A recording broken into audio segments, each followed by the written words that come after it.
Comrade Supreme Commander, the troops of the combined group are advancing across virtually the entire front.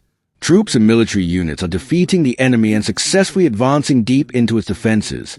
In December, more than 700 square kilometers of territory and 32 settlements have already been liberated, which is the highest rate of advance for a month in the entire outgoing year. In total, 6,640 square kilometers of territory and 334 settlements have come under our control this year. The enemy is not taking any active offensive action.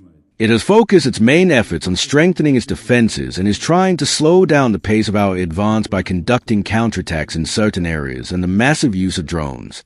The northern group of forces continues to expand the security zone in the border areas of the Sumy and Kharkiv regions. In December, following Volchansk, control was established over 5 settlements in these regions. Simultaneously with the combat tasks, the engineering unit of the group is conducting demoning of the territory of the Sudja, Glushkovo, and Koronivo districts of the Kursk region. The DPRK's army units provided significant assistance in this matter. The western group of forces continues to defeat enemy formations east of Kupiansk on the left bank of the Oskol River. The territory surrounded by the AFU on the left bank has been reduced by more than half. Today, the liberation of the settlements of Boguslavka and Dubrovo was completed. In the Krasny Lyman and Rubtsovo directions, the units and military formations of the western group of forces are actively advancing in the city of Krasny Lyman, and the destruction of enemy formations surrounded in Drobyshevo continues. More than half of the settlements are controlled by Russian troops. After liberating Seversk, troops of the southern group of forces are advancing on a broad front in the direction of Slaviansk and continuing to liberate Konstantinovka. After liberating Krasnoarmiisk and Dimitrov, units and parts of the center group of forces are advancing on a broad front north of the Krasnoarmiisk-Dimitrov agglomeration, and the entire southeastern part of the settlement of Grishino has come under our control. At the same time, the group's troops are successfully establishing a security zone in the Dnipropetrovsk region. About half of the settlement of Novopavlovka has already been liberated, and street fighting is ongoing in Novopodgorodno.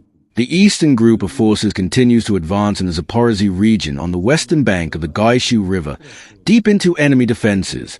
The Dnieper group of forces is advancing towards the city of Zaporizhzhia.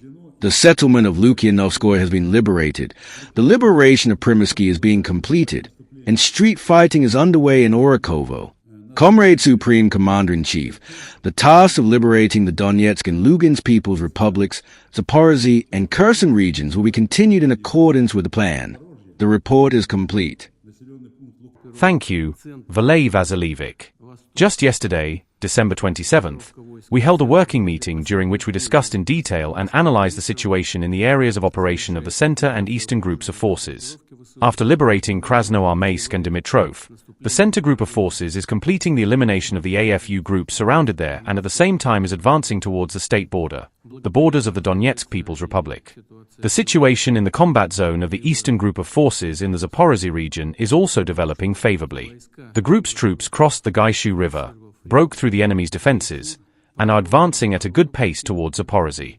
In December, the group liberated more than 200 square kilometers of territory and 10 settlements, including the city of Huliaipole.